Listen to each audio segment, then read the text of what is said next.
বন্ধুরা, কেমন আছেন সবাই? মাই স্টোরি মাই ব্লগ চ্যানেলের আরেকটি নতুন দিনে আপনাদের সবাইকে স্বাগত। আজকে সকালবেলায় এই টেবিলের উপরে একটা কভার পেতে দিচ্ছি, আর ট্রান্সপারেন্ট শিট যেটা এর আগের দিনকার ভিডিওতে বললাম না যে ধুয়ে দিয়েছিলাম, তো সেটাও আজকে পেতে নেব। আর সেই সঙ্গে কাজ করতে করতে আজকে যে বিষয়টা নিয়ে গল্প করব সেটা হচ্ছে ইন্ট্রোভার্ট এবং এক্সট্রোভার্ট মানুষ সম্বন্ধে। তো বিশেষ করে আমার যেটা বক্তব্য থাকবে সেটা হচ্ছে ইন্ট্রোভার্ট মানুষের লক্ষণ কী। তো আপনারা এই বৈশিষ্ট্যগুলো মিলিয়ে দেখতে পারবেন যে আপনারা ইন্ট্রোভার্ট না এক্সট্রোভার্ট। আসলে কোনো মানুষের পার্সোনালিটি কিন্তু একরকম হয় না, কিন্তু কিছু কিছু বৈশিষ্ট্য আছে যেগুলোকে আমরা বাছাই করে আলাদা আলাদা পর্যায়ে ফেলে দিই। ইন্ট্রোভার্ট মানুষরা সাধারণত একা একা থাকতে পছন্দ করে, আর এক্সট্রোভার্ট মানুষ বলতে আমরা বুঝি যারা লোকের মধ্যে বেশি কমফোর্টেবল, বেশি মানুষের সঙ্গে মেলামেশা, অনেক বন্ধু বানানো পছন্দ করে। তো এই মানুষগুলোর মধ্যে ডিফারেন্স কি সেটা তো রয়েছেই, আর ইন্ট্রোভার্ট মানুষরা অ্যাকচুয়ালি কী কী বৈশিষ্ট্য পোষণ করে তো সেটাই বলবো। আর আজকে দেখুন একদম সকাল সকাল রান্নাবান্না করে এখানে হাজব্যান্ডকে খেতে দিয়ে নিচ্ছি। এখানে এই যে কাতলা মাছের ঝোল করেছিলাম, মাছের ডিমের বড়া করেও ঝোল করেছি, আর মাছ দিয়েছি, আর ছোটো মাছের চচ্চড়ি, আর এখানে একটু ডাঁটা দিয়ে সর্ষে বাটা করেছিলাম। ডাঁটা বলতে এটা মিষ্টি কুমড়োর ডাঁটা ছিল। আর এই যে সমস্ত সবজিগুলো আমি কেটেছিলাম সেগুলো এখন গুছিয়ে রাখছি। তাহলে আমার কাজকর্মগুলো দেখতে থাকুন, আর যে বিষয়টা নিয়ে আমি বলতে চাইছি সেটা শুরু করি। সেটা হচ্ছে এই দুই ধরনের মানুষের মধ্যেই কিন্তু নেগেটিভ পজিটিভ বৈশিষ্ট্য থাকে। কেউ খুব ভালো বা কেউ খুব খারাপ এই জিনিসটা না, ভালো সবার মধ্যেও থাকে, আবার কিছু কিছু খারাপ সবার মধ্যেই থাকে। কিন্তু কি বলুন তো, আমার মনে হয় যে এক্সট্রোভার্ট মানুষরা কিন্তু বেশি গ্রহণযোগ্য হয় সমাজে, কারণ বর্তমানে সামাজিক যোগাযোগ মাধ্যমটা সফলতার একটা বিশেষ বৈশিষ্ট্য। অন্যদিকে ইন্ট্রোভার্ট মানুষরা একটু যেহেতু নিজেরা একা থাকতে পছন্দ করে, ওই জন্য অনেক সময় কনফিউজড হয়, কারণ লোকেরা তাকে লাজুক ভাবে, ভীতু ভাবে, বা বোরিংও বলে ফেলে যে এই লোকগুলো বোরিং, মানুষের সঙ্গে মিশতে জানে না। তাই এই দুই ধরনের মানুষের মধ্যেই কিছু কিছু জিনিস আছে যেগুলোকে নিয়ে ব্যালেন্স করে চলতে হয়। তাহলে চলুন প্রথম পয়েন্টে বলি যে ইন্ট্রোভার্ট মানুষের মধ্যে 10টা বৈশিষ্ট্য বলবো। তার মধ্যে প্রথম বৈশিষ্ট্য হচ্ছে এরা ভালো মন্দ নিয়ে একটু অতিরিক্ত ভাবতে থাকে। ধরুন কোনো দিন মানে অনেক দিন হয়ে গেল কোনো মানুষকে আপনি কোনো কথা বলেছেন, আপনি ভাবতে থাকবেন যে আপনার কথাটা কি তার ভালো লেগেছে না খারাপ লেগেছে, বা যদি একটু হার্ট করেও কথা বলেন তখন আপনি স্যাড ফিল করতে থাকবেন যে কেনই বা আমি ওই লোকটাকে দুঃখ দিয়ে কথা বলেছি, এই ভেবে ভেবে নিজের মধ্যে একটা গিল্টি বোধ হয়। তো এটা হচ্ছে ইন্ট্রোভার্ট মানুষের একটা লক্ষণ, যে অতিরিক্ত ভাবা কোনো বিষয় নিয়ে। 2 নম্বর পয়েন্ট হলো ইন্ট্রোভার্ট লোকেরা অচেনা ব্যক্তির সঙ্গে নিজে থেকে আগ বাড়িয়ে কথা বলতে যায় না, একটু হেজিটেট করে। তো এটাকে অনেক সময় অনেক লোকেরা ভুল ভাবে, মনে করে যে লোকটা বুঝি অহংকারী, কিন্তু বিষয়টা সেটা না। কিন্তু কমফর্ট জোনে চলে গেলে তারা কিন্তু খুব ভালো মতন মিশতে পারে, কিন্তু নিজে থেকে আগ বাড়িয়ে কারোর সঙ্গে বন্ধুত্ব করা বা কোনো মানুষের সঙ্গে আলাপ পরিচয় করা সেটা এরা করতে চায় না। আর একটা জিনিস সেটা হচ্ছে গ্রুপের মধ্যে থাকলেও একটু নিজেকে আলাদা করে রাখতে চায়। ধরুন গ্রুপের মধ্যে আপনি একটা গ্রুপে গেছেন, খুব এনজয় করছেন, সেও এনজয় করছে, কিন্তু নিজেকে একটু সাইড করে আলাদাভাবে সবসময় রাখবেন। আর তার মানে এটা না যে সে মিশতে চায় না, সেও মিশতে চায়, কিন্তু ওই যে বললাম না যে এদের পার্সোনালিটিগুলো একটু অন্যরকম হয়, প্রত্যেকটা মানুষের পার্সোনালিটি অন্যরকম হয়। আর একটা বৈশিষ্ট্য বলি, সেটা হচ্ছে কোনো বিষয়ে বলার আগে বা কোনো বিষয় কোনো মানুষের সঙ্গে সাক্ষাৎ হওয়ার আগে এরা মেন্টালি প্রিপেয়ার হয়। কি বলবে না বলবে সেই বিষয়ে কিন্তু এরা আগে থেকে প্রিপেয়ার হয়ে থাকে। ধরুন আ কোনো অচেনা মানুষের সঙ্গে আলাপ হবে কোনো একটা ডেটে, বা ডাক্তারের কাছে অ্যাপয়েন্টমেন্ট আছে। তো সেই সমস্ত বিষয়গুলো নিয়ে তারা আগে থেকে ভাবতে থাকে কি বলবে না বলবে। তো এই বিষয়টা নিয়ে নিজেরা যথেষ্ট পরিমাণে তৈরি হয়ে থাকে, রেডি হয়ে থাকে। আর ইন্ট্রোভার্ট মানুষদের মধ্যে একটা বিশেষ বৈশিষ্ট্য আছে, সেটা হচ্ছে বন্ধুর সংখ্যা খুব কম হয়। হার্ডলি 2 থেকে 3 জন বন্ধু হয়, এবং এরা সবথেকে ভালো বন্ধু হয়, বেস্ট ফ্রেন্ড, মানে বন্ধুত্ব যদি কারো সঙ্গে করে তাহলে তার মর্যাদা দিতে জানে। অন্যদিকে এক্সট্রোভার্ট মানুষরা প্রচুর ফ্রেন্ডশিপ করে, প্রচুর গসিপ করে, কিন্তু দেখবেন যে ইন্ট্রোভার্ট মানুষরা অল্প কিছু বন্ধু থাকে কিন্তু তারা খুব লয়াল বন্ধুত্বের প্রতি। আরেকটা জিনিস সেটা হচ্ছে এরা কোনো পার্টি বা গ্যাদারিং বা নেমন্তন্নই বলুন, এরা জয়েন করতে চায়, কিন্তু কি বলুন তো ফালতু ফর্মালিটি মনে করে। মনে করে যে ওখানে গেলেই তো মানুষের সঙ্গে কথা বলতে হবে, ফেক হাসি হাসতে হবে যেটা হয় অ্যাকচুয়ালি। আমাদের মন থেকে না হাসলেও আমরা কিছু, কিছু জায়গায় স্পেশাল মোমেন্টে আছে যেখানে আমাদের হাসি-খুশি থাকতে হয় লোক সমাজে মিশতে গেলে। তো এই ফেক ফর্মালিটির কথা ভেবে এরা এই সমস্ত গ্যাদারিং এ যেতে চায় না। তো এরা যেটা করে সেটা মন থেকে করতে চায়।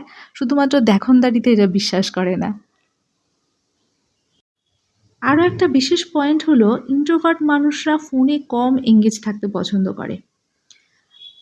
এঙ্গেজ থাকা বলতে হয়তোবা সোশ্যাল মিডিয়ায় আছে ঠিকই, কিন্তু মানুষের সঙ্গে গল্পগুজব করা, ফোন করে অনেকক্ষণ ধরে ঘন্টার পর ঘন্টা বন্ধু-বান্ধবদের সঙ্গে আড্ডা দেওয়া বা আত্মীয়-স্বজনকে একের পর এক ফোন লাগিয়ে গল্প করা, এই সমস্ত বিষয়গুলো থেকে নিজেকে একটু দূরে রাখার চেষ্টা করে। এগুলোকে এরা সময় নষ্ট বলে মনে করে এবং নিজের এনার্জি লুজ হয় বলে মনে করে। আর আজকে এই যে দেখুন আমি কাজকর্ম তো করছিলাম, তার সঙ্গে, সঙ্গে এই যে সৃষ্টি স্কুল থেকে এসছে। তো ওকে এখন চেঞ্জ করে, ফ্রেশ করে হাত-মুখ ধুইয়ে খাইয়ে নেব। তো যেটা বলছিলাম যে এরা যতটা সম্ভব কম কথা বলার চেষ্টা করে। বিশেষ করে যদি ফোনের বদলে মানে ফোনে কথা বলার বদলে এসএমএস এ কাজ মিটে যায় তাহলে এরা এসএমএস করেও রিপ্লাই দেওয়া পছন্দ করে। যেখানে এক্সট্রোভার্ট মানুষরা কিন্তু ১-১.৫ ঘন্টা সময় হামেশাই ফোনের গল্পগুজবের মাধ্যমে কাটিয়ে দেয়। আরেকটা জিনিস সেটা হচ্ছে ইন্ট্রোভার্ট মানুষরা আশেপাশের ঘটনাকে নিখুঁতভাবে পর্যবেক্ষণ করে। মানে যেটা বলা হয় গুড অবজার্ভার, সেইটা হয় এরা। আশেপাশে কি ঘটনা ঘটছে না ঘটছে সে বিষয়ে আলোচনা না করলেও মানে পর্যবেক্ষণটা ভালো করে। আরেকটা জিনিস যেটা হচ্ছে ইন্ট্রোভার্ট মানুষেরা নিজেদের প্রবলেমগুলোকে নিজেরাই সলভ করার চেষ্টা করে। অন্যদিকে এক্সট্রোভার্ট মানুষরা কি হয় নিজেদের জীবনে কোনো সমস্যা আসলে আলোচনা করে এর সাথে ওর সাথে বন্ধু-বান্ধব, আত্মীয়-পরিজনদের সঙ্গে আলোচনা করে তারপরে ডিসিশনে পৌঁছয়। মানে নিজে সঠিক সিদ্ধান্ত হয়তোবা নিতে পারে না। অন্যদিকে ইন্ট্রোভার্ট মানুষরা জীবনে যদি কোনো প্রবলেম আসে সেটাকে নিয়ে নিজেই ভাবে এবং সলভ করার চেষ্টা করে নিজেই। আরেকটা জিনিস আছে সেটা হচ্ছে যেহেতু এরা একা থাকতে ভালোবাসে, ওজন্য এরা নিজেদের হবিটাকে ফলো করে। ইন্ট্রোভার্ট মানুষরা কিন্তু আর্টিস্টিক হয়। এরা আর্ট করতে পছন্দ করে। নিজেদের ক্রিয়েটিভ বানানোর চেষ্টা করে সবসময়। তো আমার যে পয়েন্টগুলো আমি বললাম মোটামুটি ১০ টা পয়েন্ট আমি বলেছি। কিন্তু এর মধ্যে আপনাদের হয়তো মনে হতে পারে যে এর মধ্যে সবগুলোই ভালো বা কিছু, কিছু খারাপ। কারণ আমার মনে হয় খারাপের মধ্যে খারাপ বলব না যেহেতু এটা এক ধরনের মানুষের বৈশিষ্ট্য। কিন্তু বর্তমানে সামাজিক মাধ্যম এতটাই এগিয়ে যে মানুষের সঙ্গে সোশ্যালাইজিং হওয়ারও দরকার আছে। শুধুমাত্র একা বসে থাকলে হয় না। কিন্তু অন্যদিকে দেখবেন এক্সট্রোভার্ট মানুষরা এতটাই সোশ্যালাইজিং হয় যে এরা একটা সময় ডিপ্রেসড ফিল করে, নিজে হতাশ ফিল করে, নিজের লাইফ নিয়ে অনেক সময় সঠিক ডিসিশন নিতে পারে না। তো সব ধরনের মানুষের মধ্যেই পজিটিভ নেগেটিভ জিনিস আছে যে দুটোকে নিয়ে ব্যালেন্স করে চলতে হয়। তবে ইন্ট্রোভার্ট মানুষদের একটা লক্ষণ আছে এরা খুব বেশি নিজেদেরকে নিয়ে ডিপ্রেসড ফিল করে না। কারণ যেহেতু এরা একা থাকতেই পছন্দ করে বেশি। মানে একা থাকার মধ্যে আনন্দটাকে অনুভব করে। ওইজন্য এরা জীবন নিয়ে অতটা হতাশ ফিল করে না। তো সবকিছুর মধ্যেই ব্যালেন্স করতে হয়। এক্সট্রোভার্ট মানুষরা যদি নিজেদেরকে একটু টাইম দেয়, মানে সোশ্যালাইজিং এর পার্টটাকে একটু কমিয়ে এনে একা থাকার যে অভ্যেস, সেটাও যদি তৈরি করে তাহলে কিন্তু তাদের লাইফের অনেক প্রবলেম সলভ হয়ে যাবে। মানে দুটো দিকেই কিন্তু আমাদের ব্যালেন্স করে চলতে হবে। এটাই আমার বলার ছিল। আর যে বৈশিষ্ট্যগুলো বললাম সেটা তো সঠিক বললাম না ভুল বললাম সেটার তো জাজমেন্ট আপনারা করবেন। আর করে আমাকে কমেন্ট করে জানাবেন। আর এই যে ছাদে আমি এসছিলাম, কি হয়েছে বলুন তো? বেশ কয়েকদিন ধরে বৃষ্টি হচ্ছে তো, ওইজন্য প্রচুর আগাছা হয়েছে। আর এই যে ঘাসগুলো, এর শেকড়গুলো এতটাই ডিপলি থাকে, মাটির নিচে ছড়িয়ে যায়, অন্য গাছগুলোকে একদম নষ্ট করে দেয়। তো মাটিগুলো যেহেতু ভেজা আছে, ওইজন্য আমি সমস্ত টবের আগাছাগুলো পরিষ্কার করে দিচ্ছি। যদিও আমি আজকে আগাছা পরিষ্কার করার জন্য ছাদে আসিনি, এসছিলাম ওই যে টবে যে মাটি ভরলাম দেখলেন, তো কিছু গাছের কাটিং দেবো। তো সেটা তো দেখাবো। আর এদিকে দেখুন বৃষ্টির জল পেয়ে ঝাউ গাছগুলো কি সুন্দর সবুজ আর তরতাজা হয়েছে। কিন্তু এই যে ঘাসে ভর্তি হয়ে গেছে। আর এই ঘাসগুলোর রুটস এতটাই ছড়িয়ে যায় যে অন্য গাছের একদম সর্বনাশ করে দেয়। আমার তুলতে তো যথেষ্ট কষ্ট হচ্ছিল আর পুরোটা শেকড় আমি তুলতেও পারলাম না। শুধু ওপর থেকে ছিঁড়ে এলো ঘাসগুলো।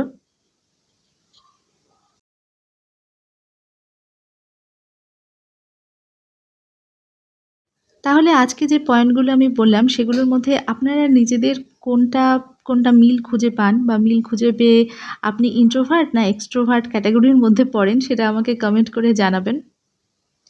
আর আমাকে অনেক বন্ধুরা বলেছিলেন যে, "এত সুন্দর মানি প্ল্যান্ট গাছ হয়েছে তোমার, তো কী করে কাটিং দাও?"